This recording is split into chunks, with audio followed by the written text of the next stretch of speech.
A fierce blizzard raged outside, but inside the Grand Majestic Hotel, it was a world of warmth and opulence. The lobby shimmered under crystal chandeliers, and the air smelled of fresh flowers and expensive perfume. Richard, the night manager, surveyed his domain with a satisfied smile. He loved the order, the prestige, and the power that came with his position. He straightened his tie, his gaze sweeping across the plush velvet sofas and polished marble floors. Everything was perfect. Just then, the grand entrance doors swung open, letting in a blast of icy wind and a flurry of snow. A man stood silhouetted against the storm, a figure so out of place, he seemed like a glitch in this perfect picture. He was stooped, his clothes tattered and damp, and he clutched a worn-out bag to his chest. His hair was matted, his face etched with the harsh lines of a life lived on the streets.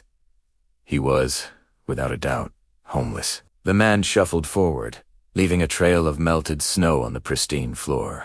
A few well-dressed guests recoiled, their faces masks of distaste. Richard's smile vanished, replaced by a stern frown. This was an affront to everything the Grand Majestic stood for. He marched towards the man, his footsteps echoing with authority. "Excuse me," Richard said, his voice sharp and cold. "You can't be in here. This is a private establishment for paying guests only."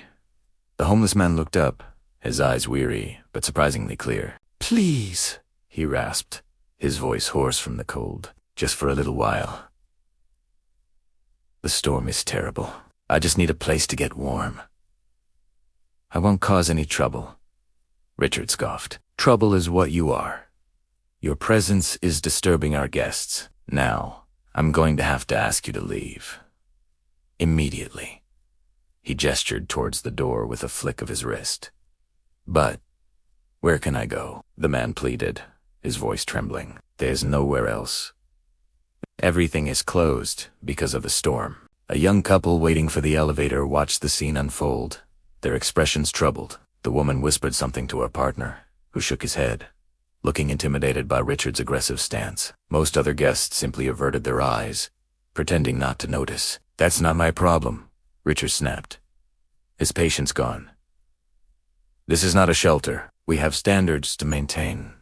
Now get out, or I'll have security escort you out. And trust me, they won't be as polite as I'm being." The homeless man's shoulders slumped in defeat. He looked around the lobby one last time, at the warmth, the light, the comfort that was so close yet utterly unattainable. A deep sadness filled his eyes. Without another word, he turned and shuffled back towards the revolving doors, back into the merciless, swirling snow. Richard watched him go, a sense of smug satisfaction washing over him.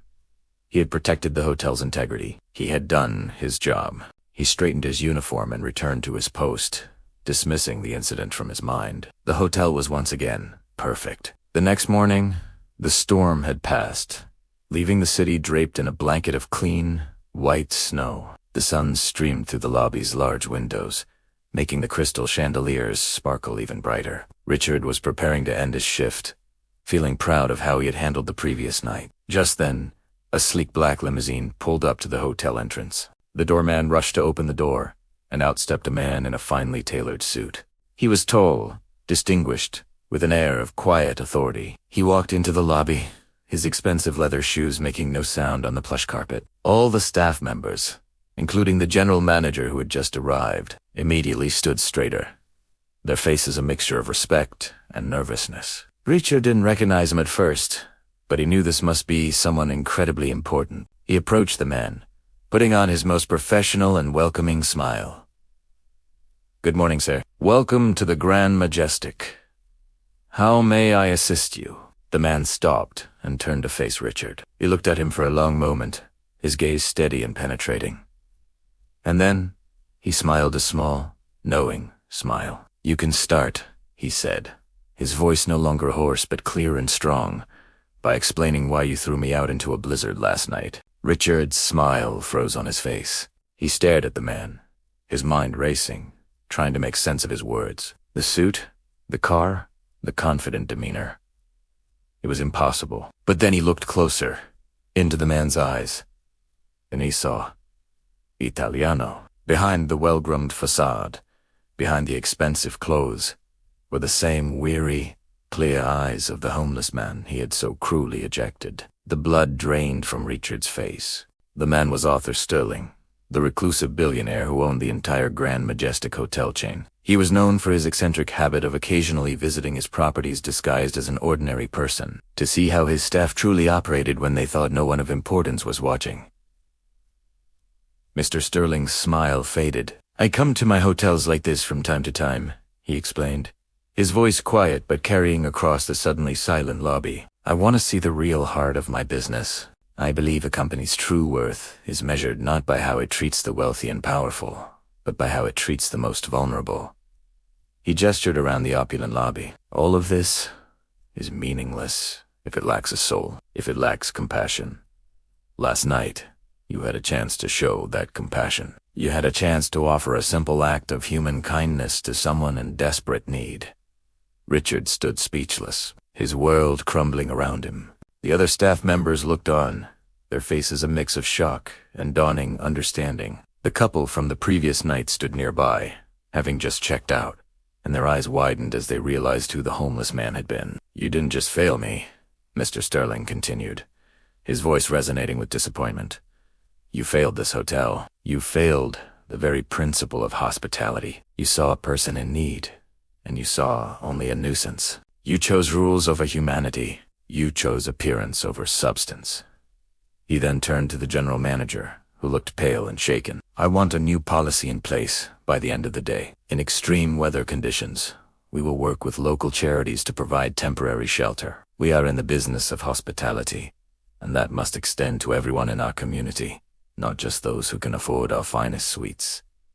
He turned back to Richard, his expression now firm. "As for you," he said, his voice leaving no room for argument, "your employment here is terminated, effective immediately. I need a manager who manages with a heart, not just a rule book. You may collect your things." Stunned and humiliated, Richard could only nod. As he walked away, stripped of his title and his pride, he passed by the staff and guests who had witnessed his downfall. He saw no pity in their eyes, only a quiet judgment. He had built his world on a foundation of cold, hard rules, and that world had just shattered. Mr. Sterling watched him go, then addressed the rest of his staff. "Let this be a lesson to all of us. True luxury isn't about chandeliers and velvet ropes. It's about kindness. It's about dignity. It's about how we treat each other. That is the standard of the Grand Majestic Hotel. Let's make sure we live up to it." From that day on, the Grand Majestic became known not just for its luxury, but for its heart. It taught everyone that the true measure of a person or a business is how they treat those who have nothing to offer in return, and that sometimes the most important guest is the one you least expect.